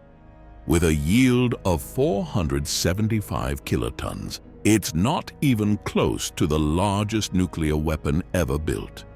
But its destructive power defies comprehension. The initial flash from this single warhead would be brighter than 1,000 suns. Anyone looking directly at the explosion within a 20-mile radius would be temporarily blinded, even in daytime. The thermal radiation, heat energy, would be so intense that every exposed flammable surface within 7 miles would ignite almost simultaneously. In a city like Manhattan, this means every window, every wooden structure, every piece of paper and every tree would burst into flames at the same moment. The temperature at the point of detonation would reach approximately 100 million degrees Celsius, about 7 times hotter than the center of the sun. This creates a rapidly expanding fireball that vaporizes everything within it, turning solid matter into gas in microseconds. The fireball from a W-88 would grow to nearly a mile wide in just a few seconds. The blast wave follows, creating winds that make the strongest hurricanes look like gentle breezes. While the most powerful hurricane ever recorded had winds of around 200 miles per hour, the blast wave from this single warhead would generate winds exceeding 700 miles per hour near ground zero. These winds would demolish even reinforced concrete buildings, turning urban debris into high-speed projectiles. The energy released in this single explosion would be staggering. In the first microseconds, this one warhead would release more energy than all the explosives used in World War II combined, including both atomic bombs. To put this in perspective, if you could harness this energy constructively, it would power an average American household for over 100,000 years. The electromagnetic pulse from an airburst would add another dimension of destruction. A single high-altitude detonation could induce electrical currents strong enough to destroy electronic systems across thousands of square miles. Modern semiconductors are particularly vulnerable. Cell phones, computers, and even cars with electronic ignition systems would be disabled instantly. The pressure wave would create a peculiar and terrifying effect. As it reflects off the ground, it would form a Mach stem, a region where two shock waves combine to create an even stronger blast. Anyone caught in this zone would experience pressures strong enough to crush their internal organs. The blast wave would also create a vacuum effect that would suck debris back toward ground zero, leading to a devastating counterflow of destruction. Underground, the shock would be felt as a major earthquake. The seismic impact would register on earthquake monitors worldwide, though unlike a natural earthquake, the shock would come from above rather than below. The blast would excavate a crater hundreds of feet wide if detonated at ground level, turning the surrounding soil and rock into radioactive debris that would be thrown into the air. Speaking of radiation, a single modern warhead produces several types. Initial nuclear radiation released in the first minute would deliver lethal doses of neutron and gamma radiation within about 2 miles. The residual radiation carried in fallout would spread over thousands of square miles, depending on weather conditions. Areas directly downwind would become uninhabitable for decades. The societal impact would extend far beyond the immediate blast zone.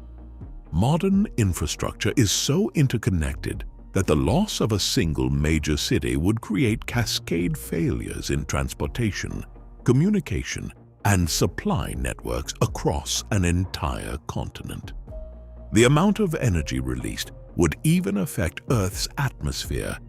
A single detonation would create a column of rising air that pierces the stratosphere, potentially affecting weather patterns.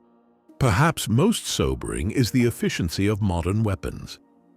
All this destruction comes from splitting or fusing just a few kilograms of nuclear fuel, about the weight of a bowling ball. The actual nuclear reactions occur in less than a millionth of a second. In terms of energy released per gram of fuel, nuclear weapons represent the most efficient conversion of mass to energy humans have ever achieved. When we talk about nuclear weapons, it's crucial to understand that we're not just discussing abstract concepts of deterrence or global politics. Each individual warhead represents a level of destructive power that humans had never conceived of before the atomic age. Today's nuclear-armed nations collectively possess over 13,000 of these weapons, each one capable of unleashing this unimaginable devastation. Nuclear explosions don't just destroy, they reshape the very atmosphere around them, creating weather phenomena that can persist for hours or even days after detonation. The sheer energy released by these weapons can generate storms, trigger rainfall, and even create artificial auroras visible from thousands of miles away. The most visible weather effect is the iconic mushroom cloud. But these aren't just clouds in the conventional sense. They're complex atmospheric structures that can reach heights of up to 25 miles, pushing through the troposphere and into the stratosphere. The intense heat creates a powerful updraft, pulling in air and debris from below to form the distinctive stem and cap formation. These artificial clouds develop their own weather systems. As the hot gases rise and cool, they create powerful convection currents similar to those in thunderstorms. The rapid cooling of the moisture-laden air leads to condensation, forming water droplets. This process can trigger what's known as nuclear rain or black rain, precipitation contaminated with radioactive particles and debris. During the Bikini Atoll tests, observers reported seeing this rainfall from mushroom clouds, appearing black or dark purple due to the mixture of radioactive particles and debris.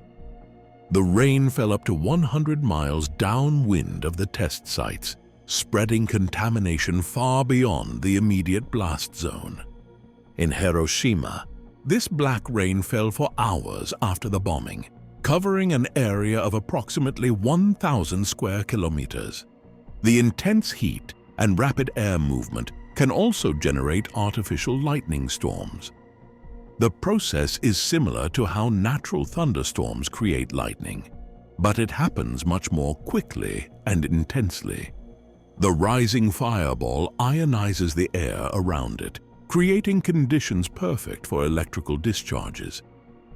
During some nuclear tests, observers reported seeing dozens of lightning bolts crackling around the mushroom cloud in the minutes following detonation. High-altitude nuclear detonations create even more dramatic effects. When nuclear weapons are detonated above 50 kilometers, they interact with the Earth's magnetic field to create artificial auroras. During Operation Fishbowl in 1962, a series of high-altitude nuclear tests, these artificial auroras were visible from Hawaii to New Zealand. The most dramatic test, Starfish Prime, created an artificial aurora that lasted for over 7 minutes and was visible from thousands of miles away. The mechanism behind these artificial auroras is fascinating. The nuclear explosion releases high-energy electrons that become trapped in Earth's magnetic field.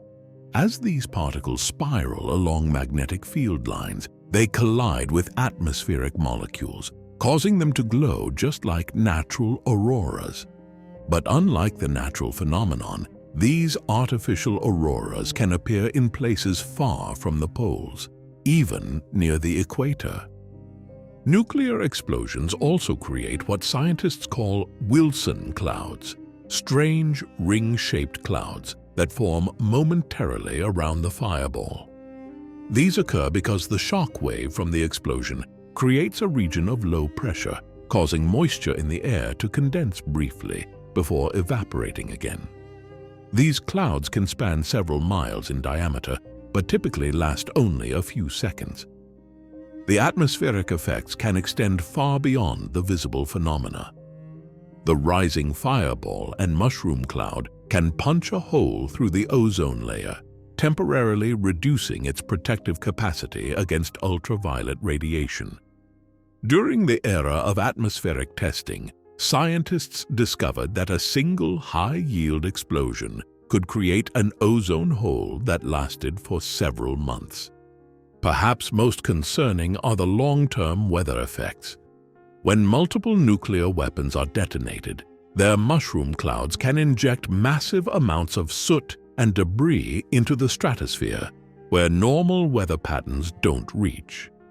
This material can remain suspended for months or even years, potentially leading to global cooling effects, the basis for nuclear winter theories.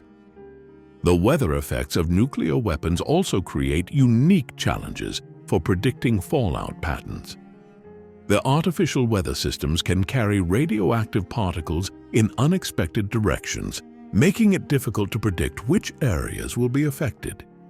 The intense heat can create pyrocumulus clouds, similar to those formed by large forest fires, which can transport contaminated material high into the atmosphere before depositing it hundreds of miles away. Modern computer models have helped us better understand these effects. We now know that the weather phenomena created by nuclear explosions can influence regional weather patterns for days or weeks after detonation. The rising heat column can disrupt jet streams and alter wind patterns, potentially affecting weather systems thousands of miles away. These atmospheric effects serve as stark reminders of nuclear weapons' power to alter not just the ground below, but the very sky above. Each detonation creates its own miniature climate system, complete with unique cloud formations, precipitation patterns, and electrical phenomena. Understanding these effects isn't just scientifically fascinating, it's crucial for predicting the full environmental impact of any potential nuclear conflict. While the blast, heat, and radiation from nuclear weapons are devastating, there's another effect that could prove even more disruptive to modern civilization. A nuclear electromagnetic pulse, or EMP, could devastate our electronic infrastructure without leaving a single building damaged. This invisible threat could effectively send technological society back to the 1800s in a fraction of a second. The discovery of this effect was entirely accidental. In 1962, during the Starfish Prime nuclear test, streetlights went dark in Hawaii, nearly 900 miles from the detonation point. Telephone systems failed, and radio communications were disrupted across the Pacific. The bomb had been detonated 250 miles above Johnston Atoll, and no one had anticipated these far-reaching effects. Scientists soon realized that when a nuclear weapon detonates at high altitude, it releases a burst of gamma rays. These rays strike air molecules in the upper atmosphere, knocking electrons free and creating a cascade of electromagnetic energy. This produces three distinct pulses, known as E1, E2, and E3, each affecting different types of electronic systems. The E1 pulse occurs within a nanosecond of detonation. This first pulse is brief but incredibly intense, creating electrical fields of up to 50,000 volts per meter. Modern electronics, designed to operate on just a few volts, are particularly vulnerable to this surge. The pulse induces currents in any conducting material, essentially turning power lines and metal objects into antennas that channel destructive energy directly into electronic devices. A single high-altitude detonation at 250 miles above the central United States could affect electronic systems across nearly the entire continental U.S. The higher the altitude of the blast, the wider the area affected, though with somewhat reduced intensity at the edges of the coverage area. The second pulse, E2, is similar to lightning strikes. While our power grid has some protection against lightning, these safeguards could be rendered ineffective by the damage from the E1 pulse that precedes it. The E3 pulse, which can last for minutes, is similar to a severe geomagnetic disturbance. It can induce currents in long metal objects like power lines and pipelines, potentially destroying high-voltage transformers that are crucial to the power grid. The potential consequences are sobering. An EMP could affect satellites in low Earth orbit on the affected side of the planet, as demonstrated during the 1962 Starfish Prime test, which damaged or disabled about a third of all satellites in low Earth orbit at the time. GPS systems would fail. Communication satellites would go dark.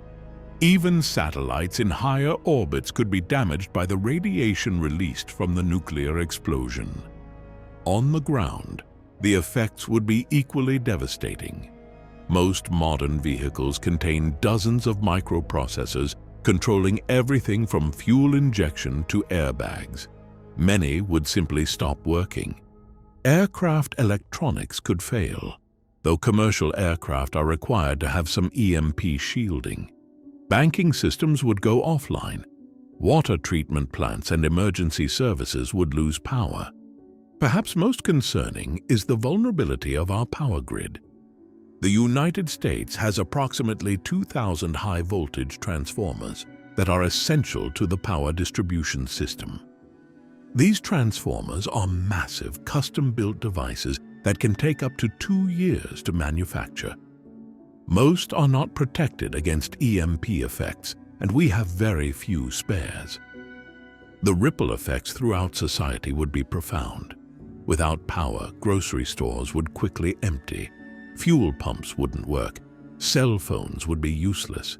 Credit cards and ATMs would fail. Modern agriculture, which relies heavily on electronic systems for irrigation, harvesting, and transportation, would grind to a halt. Recovery would be extremely difficult. The key components of our infrastructure are highly interdependent. You need power to pump fuel, but you need fuel to transport replacement transformers. You need communications to coordinate repairs, but communication systems need power to function. This vulnerability hasn't gone unnoticed by military strategists. Modern nuclear war plans include the possibility of using high-altitude EMPs to disable enemy defenses and infrastructure before a conventional attack. Some military equipment is hardened against EMP effects, but civilian infrastructure largely remains unprotected. There are ways to protect against EMP effects. Sensitive electronics can be shielded inside what's known as a Faraday cage, a conductive enclosure that blocks electromagnetic fields. Military command centers and some critical infrastructure are protected this way. But protecting an entire power grid or all civilian electronics would be prohibitively expensive. The threat of EMP adds another layer of complexity to nuclear strategy. A country might use a high-altitude nuclear detonation to disable an adversary's infrastructure without causing direct casualties. The difficulty of attributing the source of an EMP attack, especially if launched from a ship or submarine, could complicate deterrence and retaliation calculations. Understanding this threat has become increasingly important as our society grows more dependent on electronic systems. While the physical destruction of a ground burst might be more visibly devastating, an EMP attack could cause equally severe disruption to modern civilization, creating chaos without leaving a single crater. The nuclear weapons of today bear little resemblance to their early Cold War ancestors. While their explosive power hasn't changed dramatically, modern nuclear arsenals have achieved levels of precision and sophistication that would have seemed impossible just decades ago. The latest American Trident D5 submarine-launched missiles can strike targets with incredible accuracy. From a submarine hidden beneath the waves, these missiles can travel more than 4,000 nautical miles and strike within 300 feet of their intended target. That's like throwing a dart from New York and hitting a specific window in Los Angeles. This accuracy comes from multiple innovations. Modern missiles use stellar navigation systems that compare star positions with precision gyroscopes and accelerometers. They can correct their course thousands of times during flight. Some even carry small thrusters that make final adjustments as they approach their targets. The warheads themselves have become more sophisticated. Many modern nuclear weapons use what's called an inertial guidance system combined with terrain-matching radar. As they approach their target, they scan the ground below and compare it to stored three-dimensional maps, making constant course corrections. But perhaps the most significant development in modern nuclear arsenals is the rise of hypersonic weapons. Unlike traditional ballistic missiles that follow predictable arcing paths through space, hypersonic weapons can maneuver through the atmosphere at more than 5 times the speed of sound. They can change direction during flight, making them nearly impossible to intercept. Russia claims its avant-garde hypersonic glide vehicle can travel at 27 times the speed of sound. At such velocities, the air around the weapon becomes plasma, making it difficult to detect with conventional radar. The incredible speed also means these weapons can reach targets thousands of miles away in less than 30 minutes. The combination of speed and maneuverability creates new strategic challenges. Traditional ballistic missiles follow predictable paths that give defenders roughly 30 minutes of warning time after launch detection. Hypersonic weapons can change course mid-flight and potentially reduce warning times to just a few minutes. Modern nuclear arsenals have also become more versatile. The B-61 Model 12 nuclear bomb can change its explosive yield before launch, allowing it to be used as either a tactical or strategic weapon. Its precision guidance system lets it strike within 30 meters of its target, even when dropped from high altitude. Submarine-launched weapons have seen similar advances. Modern nuclear submarines are so quiet they can approach within missile range of their targets without detection.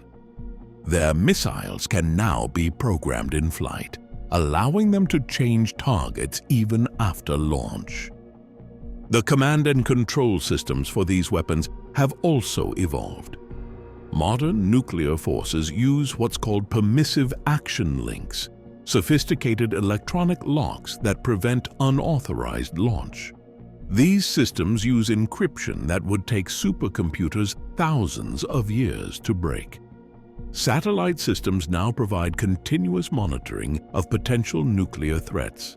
Modern early warning satellites can detect missile launches within seconds using infrared sensors that spot rocket exhaust plumes.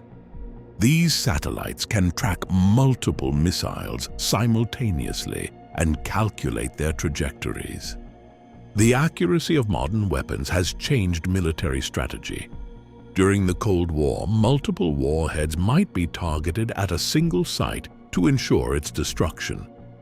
Today, a single warhead can reliably destroy most targets, allowing more targets to be struck with fewer weapons. But this precision comes with new vulnerabilities. Modern nuclear weapons rely on complex electronic systems that could be disrupted by electromagnetic pulse attacks or cyber warfare. Many of these systems require satellite navigation and communication links that could be jammed or disabled. The rise of cyber warfare has created new concerns. Nuclear command and control systems must now be protected not just from physical attack, but from sophisticated computer viruses and hacking attempts. Military planners must balance the benefits of computerized control systems against the risks of cyber attack. Artificial intelligence is beginning to play a role in nuclear arsenals. Machine learning systems help analyze satellite data and detect potential threats. Some countries are developing AI systems to assist in command and control, though humans remain in the loop for actual launch decisions. The miniaturization of electronics has also affected nuclear weapons. Modern warheads contain sophisticated automated arming systems that continuously monitor environmental conditions. They can detect attempts at tampering and disable themselves if necessary. The development of missile defense systems has spurred new innovations. Multiple independently targetable re-entry vehicles allow a single missile to carry several warheads, each capable of striking different targets. Modern warheads can deploy decoys to confuse missile defense systems. These technological advances have made modern nuclear weapons more capable, but also more complex. A single modern nuclear missile contains more computing power than existed in the entire world during the Manhattan Project. This sophistication provides precision and safety features, but also creates new vulnerabilities. As we look to the future, the pace of innovation shows no signs of slowing. New technologies like quantum computing could revolutionize encryption for nuclear command and control. Advances in material science could lead to even faster hypersonic weapons. The weapons themselves continue to evolve, becoming more precise, more versatile, and more difficult to defend against. Right now, somewhere in the world, computer systems are scanning the skies for nuclear threats. But these aren't the simple radar systems of the Cold War. Today, artificial intelligence analyzes satellite data, quantum computers process intelligence reports, and autonomous systems stand ready to react. The future of nuclear weapons isn't just about bigger bombs, it's about smarter ones. Artificial intelligence already helps detect nuclear threats by monitoring satellite images and communication patterns. These AI systems can spot unusual activity and analyze data far faster than any human operator. But this creates new risks. What happens if an AI misinterprets data during a crisis? What if it gets hacked? No country currently lets AI systems control nuclear weapons directly, but the technology keeps advancing. The battlefield isn't just on Earth anymore. Space has become the new frontier for nuclear warfare. Nations are developing satellites that could carry weapons or blind enemy defenses. A single anti-satellite attack could disable the early warning systems that help prevent nuclear war. The same technology that lets us watch for missile launches could itself become a target. The rise of quantum computing brings its own dangers. These super-powerful computers could break the codes protecting nuclear weapons in minutes. Nations are racing to develop new types of encryption before quantum computers become powerful enough to crack our current security systems. It's a digital arms race that could determine who controls nuclear weapons in the future. More countries than ever have access to nuclear technology. As clean energy needs drive the expansion of nuclear power plants worldwide, more nations gain the knowledge and materials that could be used to build weapons. New enrichment methods make it easier to produce weapons-grade materials in smaller, harder-to-detect facilities.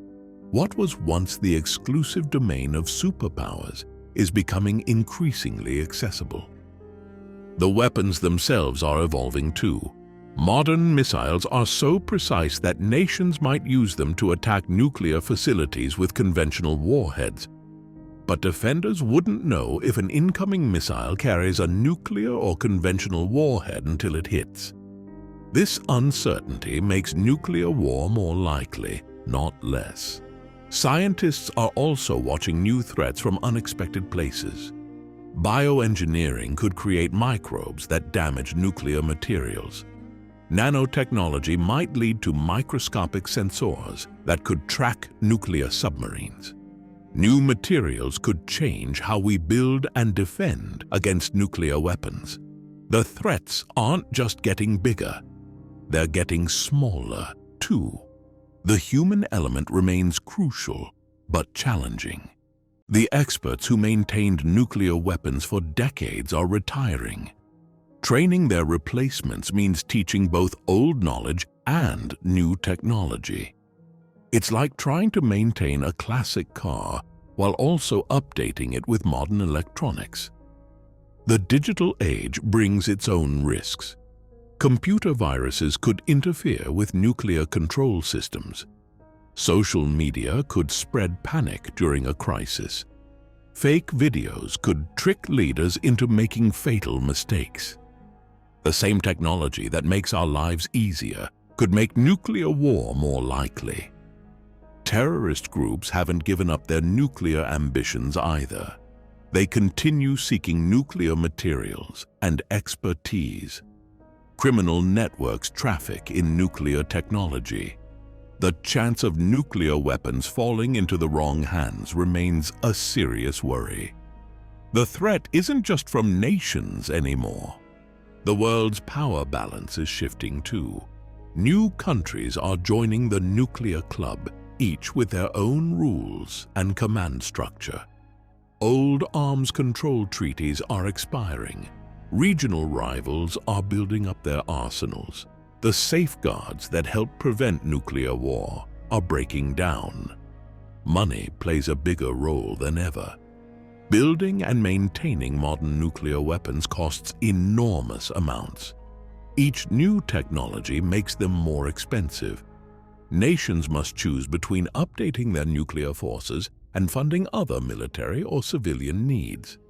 These economic pressures shape how countries think about their nuclear futures. The response to these challenges varies. Some nations want smaller, more usable nuclear weapons.